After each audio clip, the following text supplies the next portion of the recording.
मैंने कहा कि अगर इस देश में एक आदमी था नाथूराम गॉडसे, मेरी बात को उस कॉन्टेक्स्ट में समझिए जो मैं कहना चाह रहा हूं। नाथूराम गॉडसे को जानते हैं आप लोगों ने? That's the point. Nathuram Godse कौन था? जिसने गांधी जी को मारा था। Very correct, I agree with you. Nathuram Godse ने गांधी जी को क्यों मारा था? देखिए, this very important. You know one aspect but you do not know the other aspect. क्यों मारा था गांधी जी को? गांधी जी ने कहा था यह बात कि इस देश का बंटवारा मेरी लाश के ऊपर होगा। यह गांधी जी ने उस वक्त के देश के लोगों को भरोसा दिया था कि बंटवारा होगा तो मेरी लाश के ऊपर होगा, मेरे जीते जी नहीं होगा। यही बात थी कि नहीं? यस और नो बोलिए। नाथूराम गॉडसे की नाराजगी क्या थी? मैं उसको जस्टिफाई नहीं ठहरा रहा हूं, मैं कुछ बात आपसे रेफरेंस पे कहूंगा, इसलिए इस बात को रेफरेंस में इस्तेमाल कर रहा हूं। वो इस बात से आहत था कि उसके देश को बांटने के लिए चंद लीडरों ने अंग्रेजों के साथ बैठ के दलाली की और गांधी जी चुप रहे। गांधी जी जीवित थे, गांधी जी ने रोका नहीं और बंटवारा हो गया। उसकी समझ में जितना आया कि मैं शायद इनकी हत्या कर दूंगा तो बंटवारा रुक जाएगा, लेकिन ऐसा नहीं हुआ। मैं सिंह साहब से अक्सर यह बात कहता हूं कि वो गलत था, सही था, मैं इस पे नहीं जा रहा, न मैं उसको सही ठहरा रहा, और हत्या को मैं किसी तरीके से जस्टिफाई नहीं कर सकता। लेकिन आज पिछले 2 साल से इस देश में एक वर्ग कहता है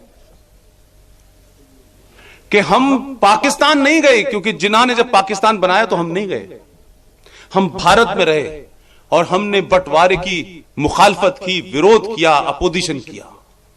यही बात है। इसी इतिहास में जिसको आप लोग पढ़ रहे हैं, उसी इतिहास में कहा गया कि जिन्ना ने, जो अभी सिंह साहब कह रहे थे कि जिन्ना ने देश बंटवाया, यही पढ़ा है आप। लेकिन जिन्ना के साथ आपके देश के लोग भी शामिल थे। माफ कीजिए, शर्म की बात तो जरूर है, लेकिन उसमें वो लोग शामिल थे, उस कॉन्स्पिरेसी में शामिल थे।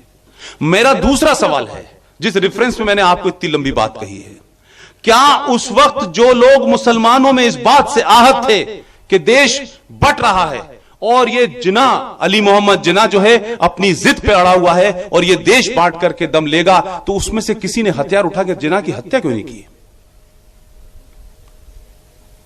अगर उन्हें आज जो दावा है उनका कि इस देश से इतना प्यार है उनको, और बंटवारे के खिलाफ हैं और जिन्ना के खिलाफ हैं और पाकिस्तान बनना देना नहीं चाहते थे, तो कम से कम कोई एक आध उठता पागल और मार देता जिन्ना को, कम से कम देश तो नहीं बंटता।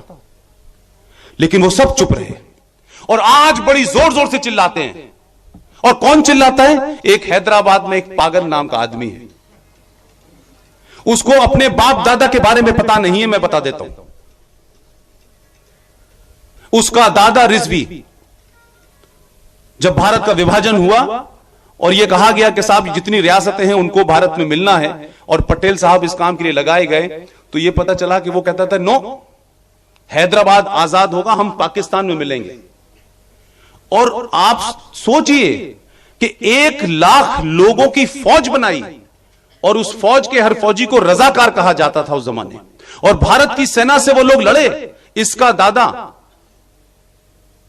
ये जो आजकल कांग्रेस पार्टी का साथी है, आंध्रा की सरकार में भी साथी था और पार्लियामेंट के अंदर भी बैठ के बड़ी बड़ी बातें करता है कि हम जिन्ना के साथ नहीं गए।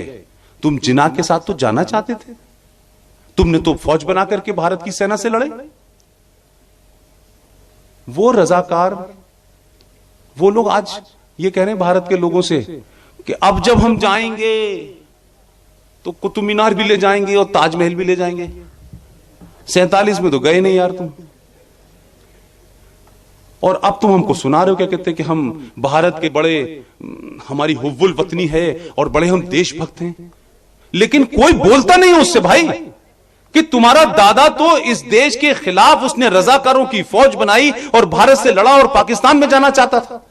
वो तो भला हो और ग्रेटफुल उस देश को पटेल साहब का कि जिन्होंने तबीयत से हंटर घुमाया और उस निजाम को मजबूर कर दिया भारत के साथ लाने के लिए। वो लोग आज पार्लियामेंट में पहुंच रहे हैं और बाकी सब इधर उधर घूम रहे हैं। ये पार्लियामेंट में पहुंच कैसे रहे? आखिर उसकी सोच के लोगों ने उसको वोट दिया है। उसका भाई कहता है 15 मिनट के लिए हिंदुस्तान हैदराबाद से पुलिस हटा लो, और हम बताते हैं कि हम कितने ताकतवर हैं। क्या किसी हिंदू ने यह बयान दिया? मेजॉरिटी में होते हुए दिया। और जिस दिन हिंदू बयान दे देगा, माफ कीजिएगा, आप मुझे याद रखिएगा, दिल्ली के अंदर से लेकर के कलकत्ता और अमेरिका तक कहा का मच जाएगा कि देश के अंदर हिंदू मुसलमानों के खिलाफ है, अगर वो ये बयान दे दे। लेकिन मुसलमान बयान देगा तो वो सेकुलर है। मुसलमान के आतंकवाद का धर्म किसी को पता नहीं है, लेकिन सिख के आतंकवाद का धर्म पता है, हिंदू के आतंकवाद का धर्म पता है, क्रिश्चियन के आतंकवाद का धर्म पता है। लेकिन पूरी दुनिया में जो कुछ हो रहा है सबको पता है, लेकिन एक दुनिया का ऐसा धर्म है जिसका धर्म ही नहीं पता चल पा रहा। और पता है तो लोग बोलने से शर्माते हैं, लेकिन न मैं शर्माता था, न मैं शर्माता हूं, न मैं हूंगा। मैं कहता हूं कि हिंदुस्तान से लेके पूरी दुनिया में अगर कोई आतंकवाद का धर्म है, उस धर्म का नाम है इस्लाम, इस्लाम, इस्लाम।